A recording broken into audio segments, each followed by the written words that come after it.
Today's video is going to be on Chateaubriand. It's a fantastic cut of meat from Tom Hickson's of Smithfield.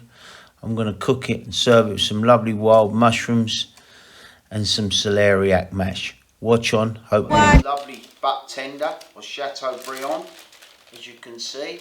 There's a lot of fat, got beautiful marbling going through there.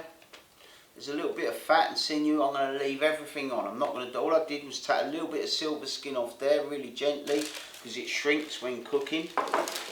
But it's very expensive meat, and the less you do to it, the better it is. I've got the celeriac. I don't know if you've seen these before. So your celery grows on there. Really tasty, really tasty. We're going to cook that in milk and make a lovely puree to go with this. We've got what I told you before was the sheep's feet. It's lovely, so they've got a little bit. We're going to prepare them and then saute them off, and some lovely ceps.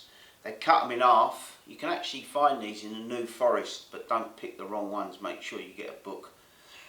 They cut them in half because they do tend to get maggots, just to make sure that you're not paying a lot of money for some mushrooms that have got maggots. I've got some nice herbs. I've got a bit of fresh thyme. Now for our beef. See, I've got it in a nice tray. I'm going to seal it off. What you're going to need is one of these. It's a probe. I know a lot of people say that you can feel the meat, which I can. I've been doing it for a lot of years. But yourself, you're always safer off with a probe. If you take it to 35 in the middle, it's going to be lovely and medium rare. And what I tend to rule of thumb is rest it for as long as you've cooked it and re-season it when you take it out of the oven. Just so as it's resting, all that lovely salt goes back into the meat. So I'm going to season it off. I always use rock salt, just for the simple reason I think it's a lot better. Quite fine, but you want to be really healthy seasoning. Give it a really good seasoning. So what we're going to do now is we're going to seal off our beef. As you can see, it's really well seasoned. The salt started to penetrate. And what we're going to seal it off in is some beef fat. That's left from last week, our short ribs. So I'm going to be generous and add that. There has been a thing a few years ago that they felt that animal fats were bad for us, but they've realised they're no worse for us than any other fat. Vegetable fat, and in a lot of ways they can be better. And I think it's a nice way to seal off a meat in its own fat. So there I've got my fair bit of fat there. It's getting nice and hot.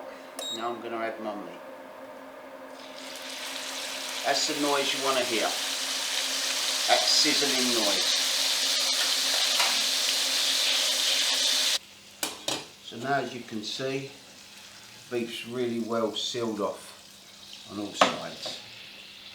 Seal it off. Now I'm going to add a little bit of thyme in there. Just to add a touch of flavour. That sizzle. Beautiful. Sealed off really well on all sides. Now I'm going to add some of my beef fat. The beef fat, there it is, it's melting nicely. Now I'm going to add my porcinis or ceps. Turn it down a little bit. The smell of these is just fantastic. I love this. This is just autumn to me. Mushrooms. I mean, go really nice with venison, fish, or just on their own really. They make the best risotto. As you see, I'm just shaking them. Get a nice colour on them.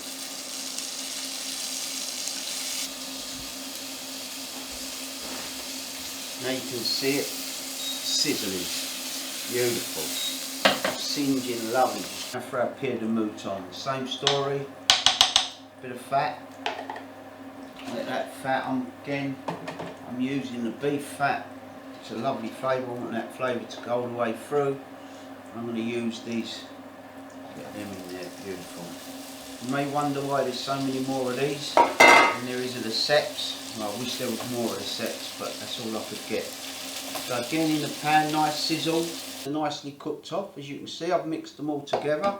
And I'm going to drain all of the juices from my beef into a container. I'm going to make a little bit of sauce. I'm going to be a bit naughty. And I'm going to use some pesto, just a drop of it, just to hold the sauce together.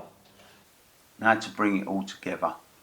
So I've got a nice hot pan, took this up to 42, it's had a long rest. Now I'm going to seal it back well in my pan. I'm going to seal it off, and then I'm going to pop it back in the oven for 10 minutes. I'm going to warm back my mushrooms in a pan. Same pan I sealed my beef off in. I'm going to add my juices. I'll add me little bit of Bisto too. And I'm going to put a nice knob of butter. Get all them juices in there. Make that nice and hot. Now for the moment of truth. Just cut open, it just slides through. It's so tender, this beef. There it is, perfect, perfectly pink, just how I like it. Remember, you can buy this from Tom Hickson's online, the butt tenders. Well, that's what I like about cooking these whole pieces of meat. It's really easy to serve, just slice and go.